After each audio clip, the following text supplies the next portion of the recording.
Hello everyone, so Pallavi this side working as an assistant professor from RKID college and आज जो हम पढ़ने वाले हैं उसका नाम है हमारा फ्लैशिंग ऑपरेटिंग सिस्टम। कुछ टर्मिनोलॉजी से मैं बताना चाहूँगी आप लोगों को। सबसे पहले मल्टीपल प्रोग्रामिंग या मल्टी प्रोग्रामिंग।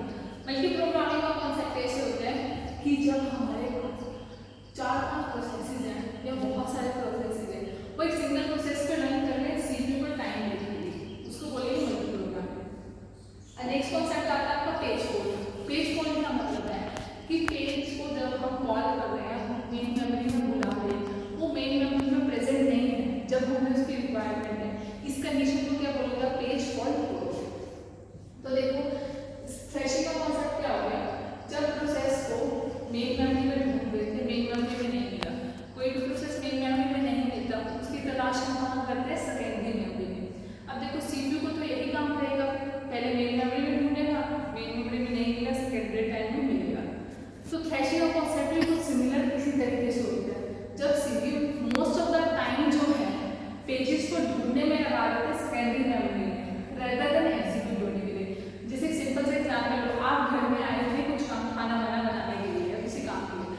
आप जैसे ही घर के अंदर एंटर हुए, आपकी मम्मा ने बोला आपको चाय पत्ती ले आओ, फिर दोबारा घर के अंदर एंटर आपकी मम्मा ने बोला सब्जी ले आओ, फिर दोबारा घर के एंटर हुए, आपकी मम्मा ने बोला ऐसे ले आओ। इसमें क्या होगा कि जब घर का काम करना चाहते हैं वो आप काम कर नहीं पाते। सिमिलरली थ्रैशिंग केस में यही हो रहा है, मेन मेमोरी में एग्जीक्यूशन का टाइम मिल ही नहीं रहा, इतने में पेज फॉल्ट हो रहा है, हमें वापस कहाँ जाना पड़ रहा है? Secondary memory. तो डेफिनेशन देखते हैं। इट इज अ सिचुएशन, एक टाइप की सिचुएशन है जहाँ पर सिस्टम जो है वो हमारा एक्सेसिव अमाउंट स्पेंड करता है कहाँ पर? स्वैपिंग में। स्वैपिंग कहाँ से? मेन मेमोरी से सेकेंडरी मेमोरी या सेकेंडरी मेमोरी से मेन मेमोरी, बजाय कि वो कुछ काम करे। अब एक चीज याद रखना कि जैसे जैसे डिग्री ऑफ मल्टी प्रोग्रामिंग बढ़ती है तो सीपीयू यूटिलाइजेशन क्या है? डिक्रीज होती रहती है। वेरी वेरी इंपॉर्टेंट कॉन्सेप्ट, क्योंकि हमारा टारगेट होता है, एक सिंपल सी बात है, एक टाइम पर आप 3 या 4 काम कर सकते हो। ठीक है, अब आपकी मम्मा आपके घर में जो गैस स्टोव होता है उसमें आप एक टाइम में 3 सब्जियां बना सकते हो। क्या पॉसिबल है अगर आपका 3 स्टोव्स वाला गैस है कि आप 6-6 सब्जियां बनाने लग जाओ?